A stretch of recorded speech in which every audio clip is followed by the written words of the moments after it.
আমাদের যে ফ্যাসিস্ট আওয়ামী লীগ সরকার এবং তাদের দোসররা বাদে বাংলাদেশে যত পলিটিক্যাল পার্টি আছেন সবাই আজকে উপস্থিত ছিলেন। নানান মত পথ আদর্শের ভিন্নতা ছিল, কিন্তু সবাই একত্রে বাংলাদেশের সার্বভৌমত্ব, অস্তিত্ব, স্বাধীনতা এবং মর্যাদা রক্ষার প্রশ্নে সবাই ঐক্যবদ্ধ থাকার ঘোষণা দিয়েছেন এবং ঐক্যমত জানিয়েছেন। ওনারা এই সমস্ত আমাদের এই সভাতে যেই সমস্ত বিষয়ে ঐক্যমত প্রতিষ্ঠিত হয়েছে আমি একটু পড়ে শোনাচ্ছি আপনাদের। প্রথমেই ভারতে যে বাংলাদেশ বিরোধী বিভিন্ন তৎপরতা চলছে, বাংলাদেশের উপ হাই কমিশনে হামলা, বাংলাদেশ বিরোধী প্রচারণা, বাংলাদেশের অভ্যন্তরীণ ব্যাপারে হস্তক্ষেপ, এসবের তীব্র নিন্দা জানানো হয়েছে এবং ভারতের এই সমস্ত পদক্ষেপের বিরুদ্ধে বর্তমান সরকারের যে আত্মমর্যাদাশীল এবং সাহসী ভূমিকা তার প্রশংসা করা হয়েছে এবং সরকারের সাথে সলিডারিটি প্রকাশ করা হয়েছে।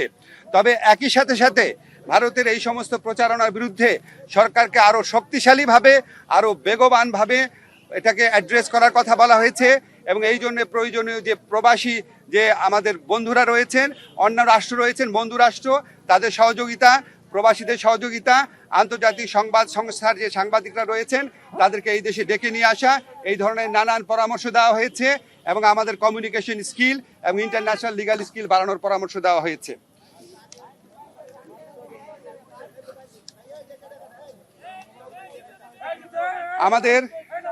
আমাদের একই সাথে সাথে ভারতের সাথে বাংলাদেশের যত চুক্তি হয়েছে গত 15 বছরের ফ্যাসিস্ট শাসন আমলে সেটা প্রকাশ করার দাবি করা হয়েছে এবং একই সাথে সাথে রামপাল সহ বাংলাদেশের জন্য ক্ষতিকর যে সমস্ত চুক্তি আছে সেগুলি বাতিল করার দাবি করা হয়েছে।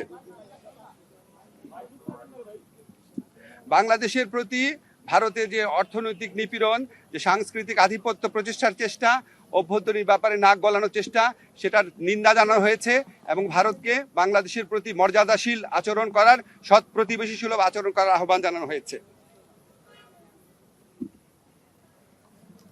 আচ্ছা, আমাদের এই পরিস্থিতি মোকাবেলায় ভারত বাংলাদেশ বিরোধী যে বিভিন্ন প্রচারণা চালাচ্ছে, এই পরিস্থিতি মোকাবেলায় সকল সম্প্রদায়ের মানুষের ভূমিকার প্রশংসা করা হয়েছে এবং সাম্প্রদায়িক সম্প্রীতি যে কোনো উস্কানির মুখে অটুট রাখার প্রত্যয় ব্যক্ত করা হয়েছে।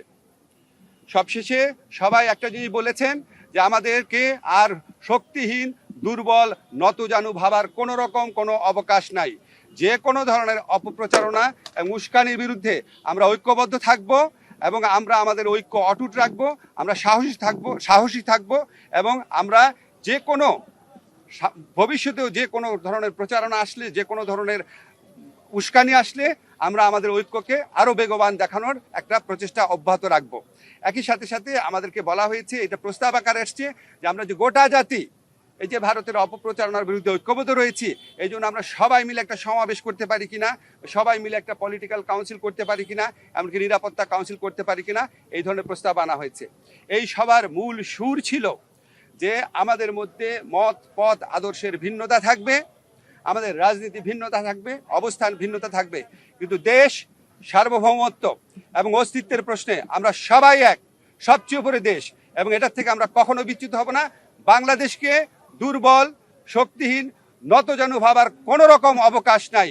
এটা এই জাতীয় ঐক্যমতে, এটা একটা জাতীয় সমাবেশের মধ্যে দিয়ে, সকল রাজনৈতিক সমাবেশের মধ্যে দিয়ে এই বার্তা প্রকাশ করতে, এই বার্তা জানিয়ে দিতে বলা হয়েছে। আপনাদের ধন্যবাদ।